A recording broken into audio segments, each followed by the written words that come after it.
Wayne, I apologize for these audio problems, but your thoughts on what's going on there now and fears that people are going to be leery about going to Las Vegas now. What do you tell them? Well, I'm hoping and I believe that the horrific incident that happened Sunday night will not define what Las Vegas is and the people here. And it's a terrible thing, obviously, without saying. And our condolences go out to families and the injured ones and those that have been lost. But it will not define Las Vegas. I think that people realize that kind of thing really could and would happen anywhere in the world. Do you think that they should up the security efforts at casinos and hotels there? Some have even talked about using magnetometers of people who go into these casinos, even into shows like yours. What do you think? Well, I think, Neil, that actually the truth of the matter is that this is truly one of the safest cities in the world. And so many of the police departments around the world even send their cadets here to study. I obviously think that something can be learned from this, that maybe certainly we can improve the way we do things. But this is truly one of the safest cities in the world to live in and be a part of. You know, I don't know. Outdoor events have been questioned now, whether it's safe to have outdoor events. There are a lot of venues where this happens all the time, particularly in Las Vegas. How do you feel about that?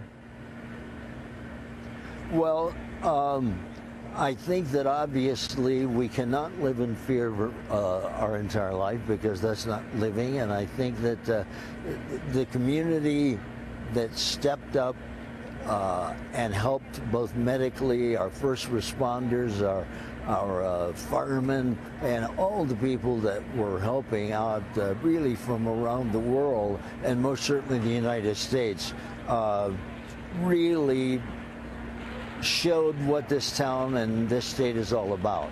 So as I said, I think that something can be learned from this that possibly would lead to ways of improvement. I don't know what those would be at the moment. You know, Wayne, there had been talk among a lot of entertainers, country singers, and others now who have volunteered. Maybe it's time for a concert to rally of those in Las Vegas and elsewhere for the victims and their families. If that does come together, would you be interested in entertaining at a venue like that? Absolutely. I do believe that this town has proven, when 9/11 happened, all the performers on the Strip, in fact, I headed it up myself, all the performers showed up. We did a show to raise money for those people that needed it from the 9/11 terrible thing that happened in New York. And obviously, we will do that again here. I think it's just a matter of time to learn where it's the most needed and where we can do the most good. Wayne, as you know, the president is going to be visiting Las Vegas tomorrow. He's in Puerto Rico today. Any advice for him when he comes to your fine city, and who he should talk to, who he should visit, what do you recommend? Well, the last thing I would ever do is try and give the president any kind of advice. I think he's a brilliant man, and we're looking forward to him being here tomorrow. And I think that his coming here simply proves to the world that Las Vegas and the surrounding areas are not something that they could turn into something that could defame what Nevada and Las Vegas is. So, Wayne, I assume your own shows, not interrupted, you continue to go on, you continue to entertain people who rely on that every time they come to Vegas. You're a main draw, so nothing has been pulled back on your part. Thank there. You. Well, actually, Caesar's Palace, which owns Bally's, where I work, and the MGM, both last night went dark in terms of entertainment, simply to show the respect for those that have been injured and killed.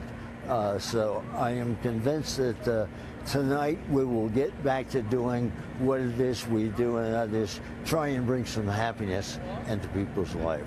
And you do that very well and have for many, many decades. Wayne you. Newton, thank you so much at this time. Thank you, Neil. Nice to talk to you. Willamore.